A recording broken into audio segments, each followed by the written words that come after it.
Department of Health sa Central Visayas imbestigahan karon ang giingon o ang gi-report nga expired nga mga medisina nga gihatag sa usa ka hospital ngadto sa ilang pasyente. Ang mga ginikanan sa usa ka bulang bata mipasaka og reklamo ngadto sa DOH kontra sa Visayas Community Medical Center kun VCMC.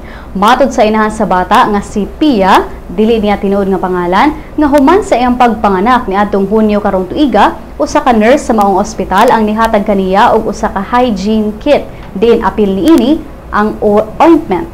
Dugang ni Pia nga human niya gamita ang ointment sa bata, nagrushes na kini sa iyang liog ug naong. Diha na nasabtan ni Pia ug sa iyang live-in partner nga ang expiry dates sa mga ointment niadto pang Oktubre 2013 ug niaging Pebrero ning tuiga. Gipakita daw ni Pia ang mga expired ointments ngadto sa nurse nga naka-assign sa VCMC nursery apan ang tubag niini nga wala daw nila mabantayi nga expired na di ang mga medisina kay busy sila. Giklaro ni Sarah Oriol, kinsa officer in charge sa Food and Drugs Administration, nga dili na dapat ihatag sa mga pasyente kung ang medisina expired na. Mibutyag sab si Dr. Lakshmi Legaspi, kinsa Assistant Director sa DOH Central Visayas, nga ilang imbestigahan ang insidente ug hangyoon ang administrasyon sa maong ospital nga aksyonan ang kasaypanan.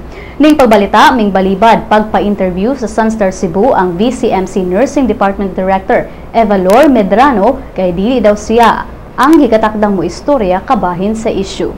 Samtang gisuwayan sa pag-interview sa Sun.Star Cebu kagahapon, si VCMC Director Dr. Eli Belarmino apan wala kini sa iyang opisina.